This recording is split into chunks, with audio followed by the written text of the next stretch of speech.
Ramai ibu bapa yang pening bila anak nak beli komputer.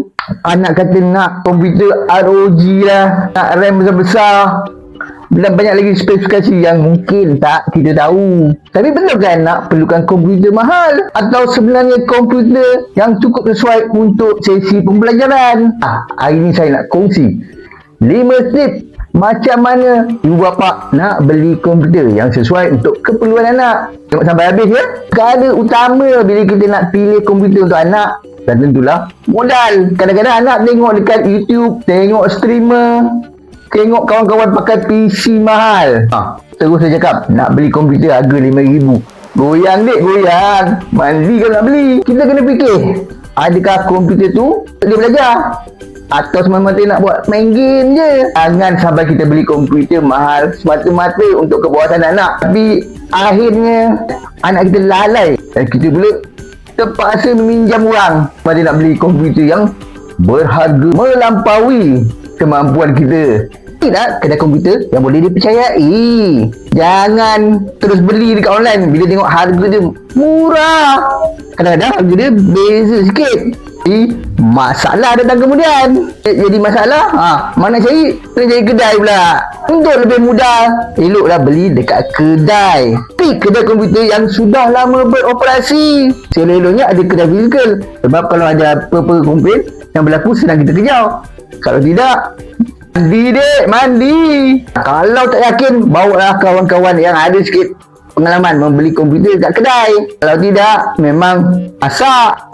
Beli komputer ni bukan macam beli baju. Kita just sarung je, dah dapat. Tengok cantik, dah sesuai. Beli komputer kena ada tempat yang kita tahu nak dia hantarnya. Bila rosak, kadang-kadang ada komputer tu bukan semua kedai yang tahu. Nombor 2, tengok keperluan daripada segi spesifikasi. Spesifikasi ni agak teknikal, mungkin tak semua orang boleh faham. 3 spesifikasi mudah. 1, prosesor. Kena dapatkan antara Intel dan ataupun AMD. 2, SSD. Ini dia hard disk ataupun tempat meletak fail-fail komputer. Sekarang ni kena pakaikan jenis SSD, mana ia akan lebih laju lah.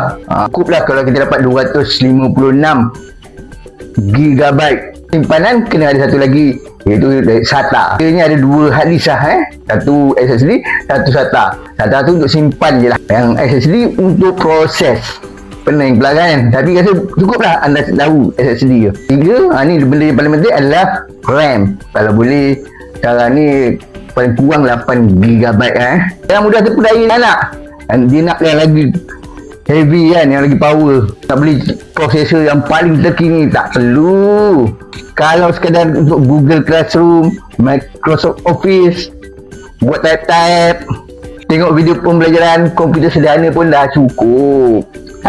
Beli lah komputer second hand atau refurbish. Jangan takut beli. Kadang-kadang ada komputer second hand yang lebih padu. Banyak komputer pejabat, terutama pejabat kerajaan, syarikat besar yang menggunakan konsep sewa, dan dalam tempoh tertentu.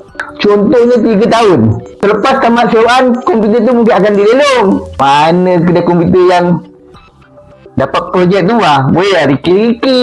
Kadang-kadang harga jauh lebih murah, tapi spesifikasi masih mantap. Contohnya kita boleh dapat komputer prosesor Intel iCore i5, RAM 8GB atau lebih, harga yang jauh lebih rendah daripada komputer baru, dan sesuai lah untuk kegunaan anak-anak untuk belajar. Jangan beli komputer yang susah nak di-upgrade. Ada ibu bapa yang beli komputer murah, tapi selang beberapa bulan dah mula perlahan masalah timbul sebab tak boleh nak upgrade. Contoh macam RAM dia dah tak valid lagi di pasaran, tak boleh tambah SSD, motherboard terlalu kecil dan susah nak pasang hardware yang terkini. Jadi sebelum beli kena fikir juga, adakah komputer tu boleh di-upgrade untuk tempoh 3 hingga 5 tahun akan datang. Kesimpulannya, komputer terbaik untuk anak bukan semestinya komputer yang mahal-mahal, harga